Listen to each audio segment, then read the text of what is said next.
loud noise in the heavens, and the Spirit instantly appeared to me and said the serpent was loosened. And Christ had laid down the yoke he had borne for the sins of men, and that I should take it on and fight against the serpent. For the time was fast approaching when the first should be last, and the last should be first.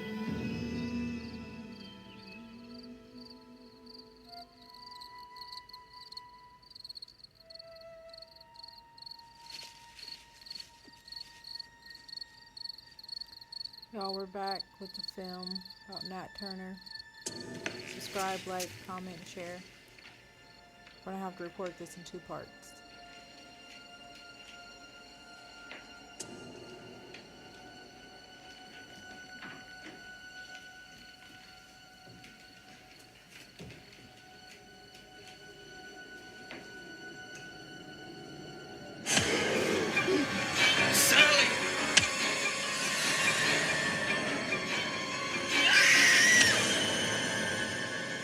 The murder of this family, 5 in number, was the work of a moment. There was a little infant sleeping in a cradle that was forgotten until we had left the house and gone some distance when Henry and Will returned and killed it. Over the next 24 hours, Nat Turner led a small group of slaves from farm to farm, killing every white man, woman, and child they encountered. They gathered guns and more recruits during a brief but bloody revolt that spread terror throughout the slave-holding South. Nat Turner was captured and hanged. In the days before his execution, he agreed to tell his story. You must surely bear it. But after his death, his words became the property of others, as his body was during his life. His story has been continually retold since 1831. He has been depicted as a great and inspiring hero and vilified as an insane fanatic. Each author possesses Nat Turner, transforming his identity and the meaning of his revolt. Although today we cannot clearly make out the face of the man, he continues to provoke a bitter debate over the violence that he inspired. Is that Alfred? For a nation unable to come to terms with the legacy of slavery, Nat Turner remains a troublesome property.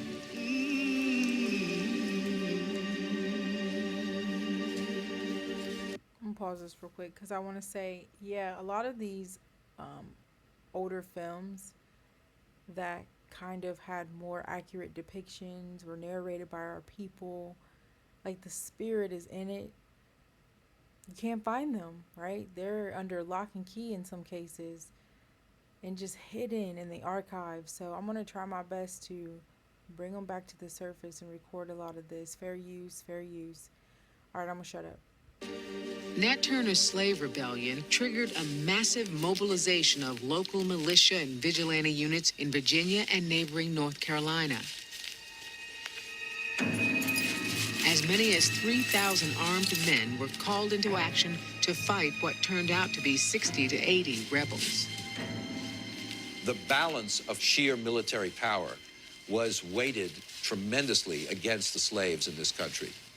Slaves don't have the organization, the access to arms, the military tradition to be able to mobilize a successful insurrection. Slavery itself was such an abomination that I could see how it would drive men and women to do desperate things.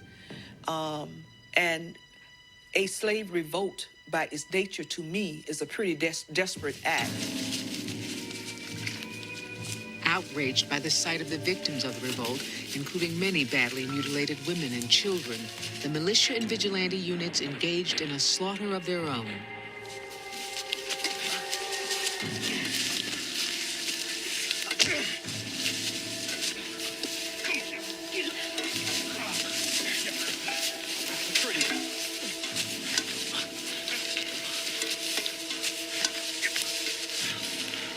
The violent, brutal reaction is meant as a warning.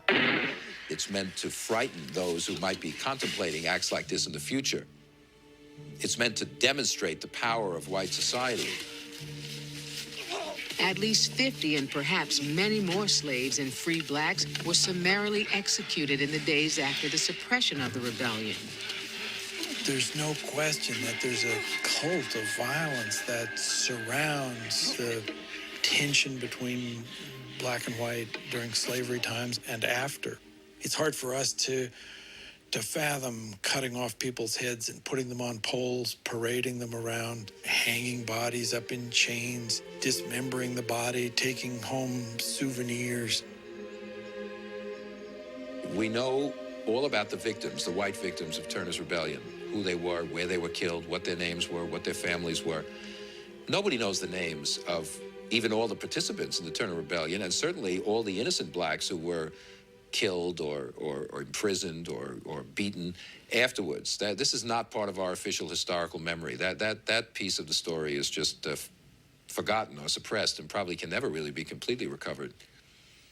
If a lot of those black people were not the property of white people, a lot more of them would be killed.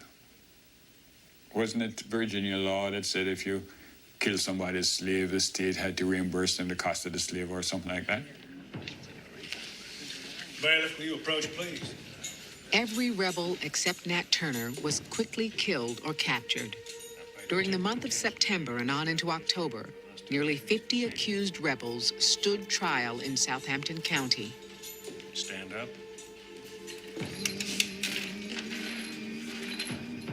Guilty as charged. You shall be hanged by the neck until you are dead. The prisoner is guilty. The court doth value the said slave to the sum of $425. Ultimately, 19 were hanged, while others were transported and sold outside the boundaries of the state. The court recommends to the governor that the punishment be commuted to transportation. And still, Nat Turner remained at large. On September 17, 1831, Virginia Governor John Floyd issued a proclamation offering a $500 reward for the capture of Nat Turner. Nat is between 30 and 35 years old, 5 feet 6 or 8 inches high, weighs between 150 and 160 pounds, rather bright complexion, but not a mulatto. Broad-shouldered, large flat nose, large eyes, broad flat feet, rather not. Governor Floyd's description of Nat Turner is the closest thing we have to a portrait of the man. But it is nothing more than a wanted poster, created to help white men capture a fugitive. We do not know exactly what happened at the capture of Nat Turner, but a 19th century engraving offers one possible image of the moment.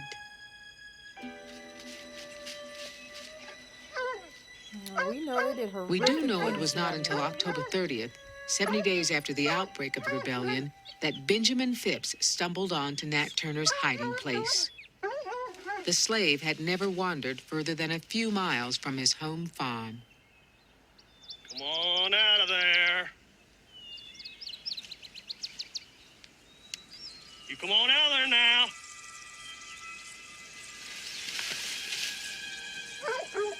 Put it down. I said put it down. The next morning, he was taken to the Southampton County Jail in Jerusalem to await trial. It was there in a jail cell that Nat Turner first encountered a local lawyer, Thomas R. Gray. Over the next 3 days, Gray interviewed Turner and then published his version of Turner's story, which later became the main source for all future interpretations of the man. The late insurrection in Southampton greatly excited the public mind and led to thousands of idle, exaggerated, and mischievous reports. Everything connected to that sad affair was wrapped in mystery until Nat Turner, the leader of that ferocious band whose name resounded throughout our widely extended empire, was captured. Since his confinement, with permission of the jailer, I have had ready access to him and determined, for the gratification of public curiosity, to commit his statements to writing and to publish them with little or no variation to his own words.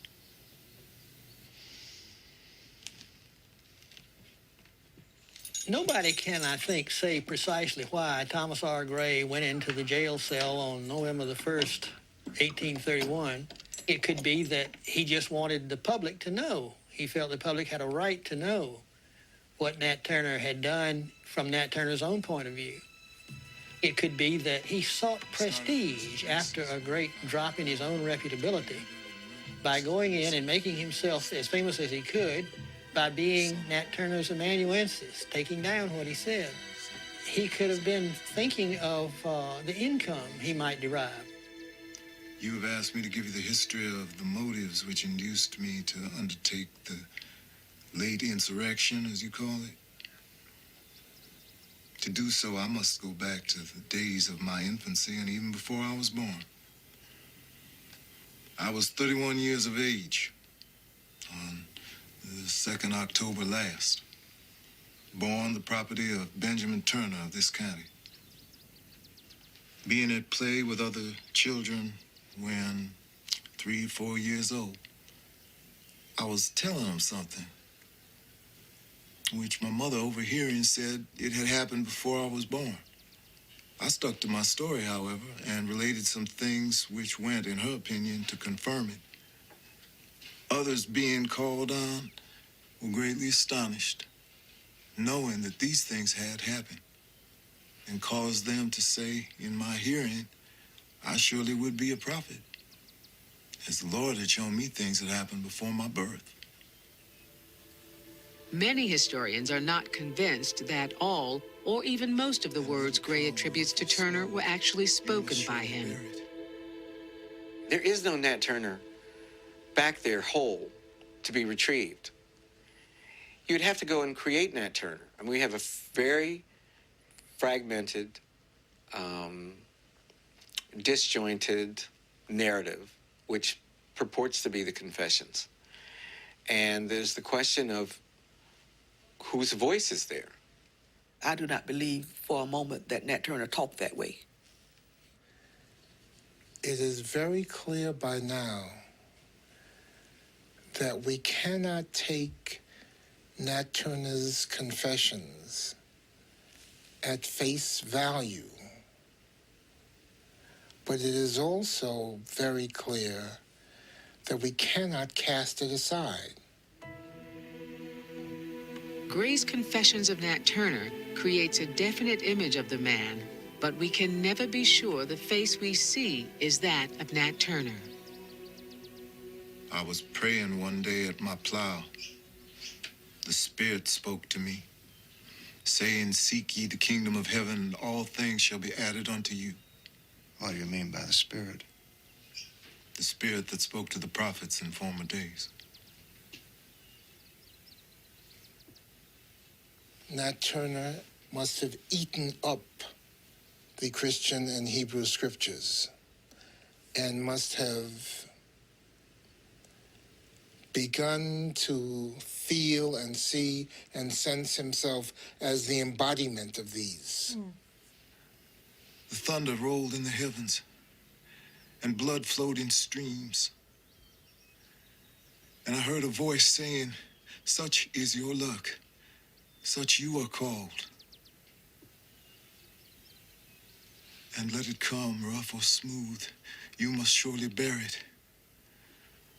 While laboring in the field, I discovered drops of blood on the corn, as though it were dew from heaven, and communicated it to many, both white and black in the neighborhood.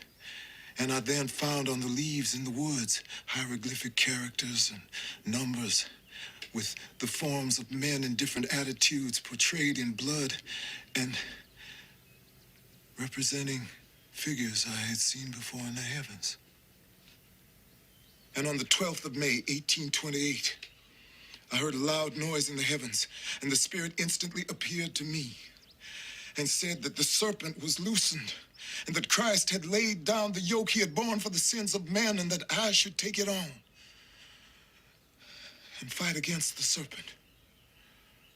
For the time was fast approaching when the first should be last and the last should be first. Do you not find yourself mistaken now? Was not Christ crucified? Was not Christ crucified? That's an astonishing statement by a man who's chained to the wall. He's going to be hanged the next day. And he's told that all your comrades are hanged, that your wife has been sold south, that you'll be hanged tomorrow. And he stands up from the cot and he says, was not Christ crucified? Can you imagine that? It's one of the great moments in human history, isn't it? Any intelligent reader coming on the Confessions, the original Confessions of Nat Turner, and then reflects on those confessions for a while, would have to say to himself, this guy is a crazy lunatic. There's something really strange. The moment when he says to Mr. Gray, was not Christ crucified?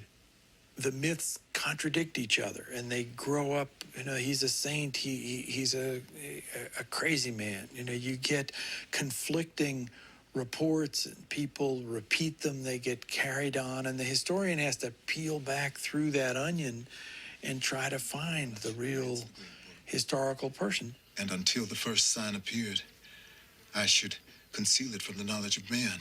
And on the appearance of the sign, the eclipse of the sun last February, I should arise and prepare myself and slay my enemies with their own weapons. And until we had armed and equipped ourselves and gathered sufficient force, neither age nor sex was to be spared. Which was invariably adhered to. When people bring that argument to me that war, you kill people in war and you're trained, but that's declared. You know, this is my position now. That's declared. You give people the chance to know that I'm going to fight you or that I might kill you. These people were not given that opportunity. Revolutions have to be thorough. You spare the kids, they run off and warn your enemies. If you're gonna take that road, you'd better make up your mind to take it to the end. That is the horror of the thing. I mean, it's all well and good to say that these killings came out of rage. I don't doubt that to a certain extent they did, but the real horror is that even if they hadn't, they would have. Matters would have probably taken the same course.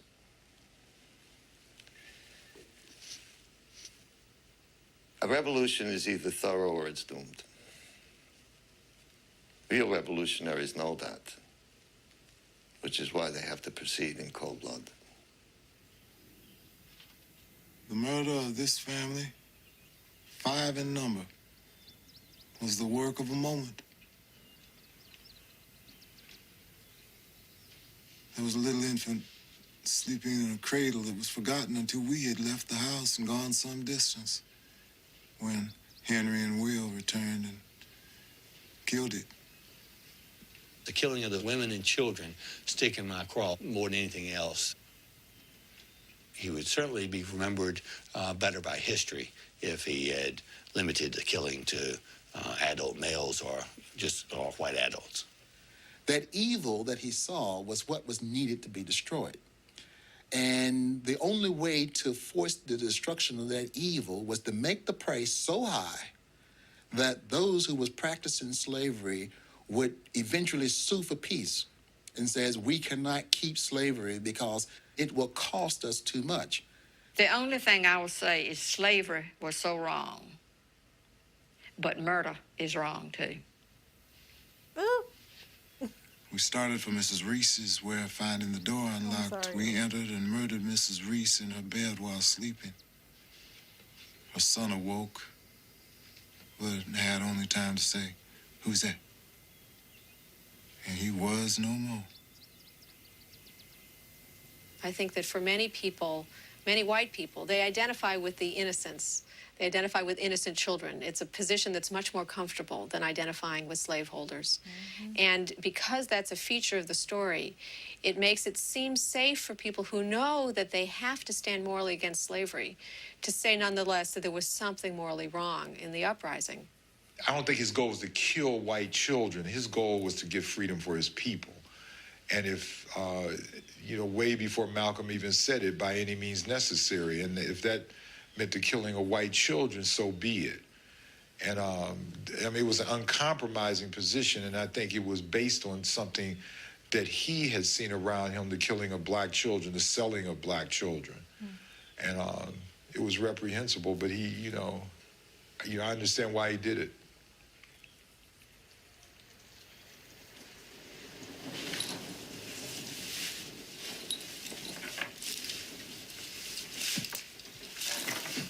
Calm, deliberate composure with which he spoke of his late deeds and intention.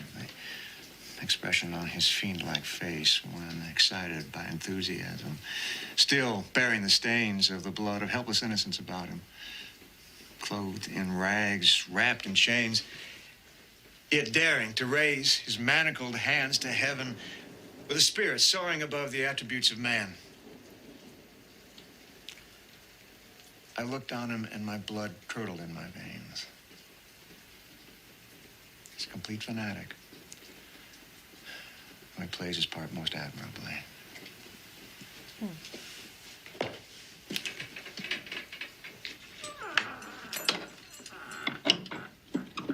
I was struck with the tug that Nat Turner had over him.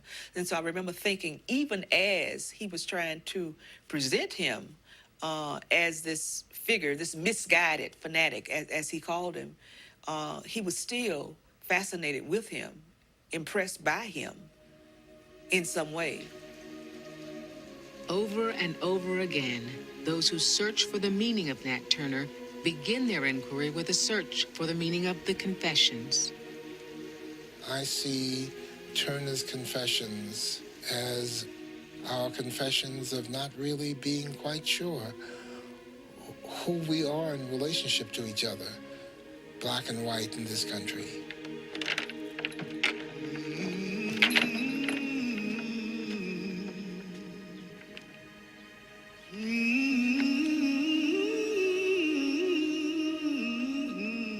We know very little about the hanging of Nat Turner.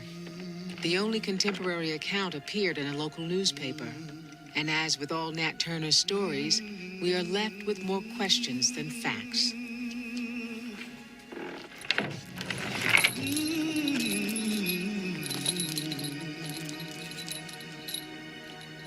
The record about Nat Turner is so ambiguous. We have so few facts, and yet he's at the center of such an enormous controversy that there's room for lots of different interpretations.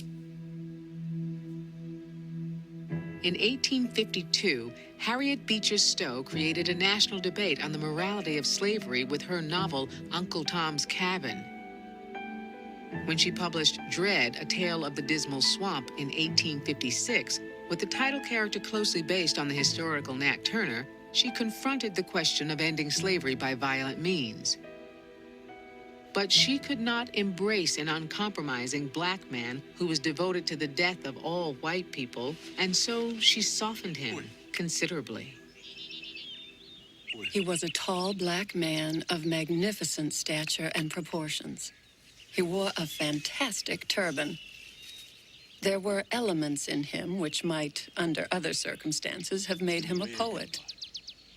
There was in him a vein of that gentleness which softens the heart towards children and the inferior animals. But there also burned in him, like tongues of flame in a black pool of naphtha, a subtle and restless fire. Everyone possesses Nat Turner because he fits into the role each creator wants to make him fit into. The amazing thing about Nat Turner is the fact that so little is known about him. We have those confessions and virtually nothing else. There are almost no accounts of what he was like seen through the eyes of anyone else, black or white. So this is, as I say, an astounding boon and a gift to anyone who wanted to use him as a metaphor or a symbol for anything having to do with slavery, with having to do with freedom, having to do with rebellion. He fits no mold and fits every mold all at once. And that's what has made him so intriguing to so many people over the years. In the years leading up to the Civil War, Frederick Douglass and other black abolitionists repeatedly voiced admiration for Nat Turner and other slave rebels. What Douglass said was that the Nat Turners were actually more legitimately the heirs of the American Revolution than the whites who celebrated July 4th every year in the 1840s and 50s, but owned slaves and deprived millions of Americans of their freedom. Continuing in the tradition of Frederick Douglass, William Wells Brown, an abolitionist leader who had escaped from slavery, invoked an heroic image of Nat Turner in an essay written during the Civil War. In the midst of this essay, he imaginatively constructed the speech Turner might have delivered to his fellow conspirators at Cabin Pond. Friends. Okay, I want to, because we don't got much time, so we'll go into part 2. Be sure to like, subscribe, comment, share.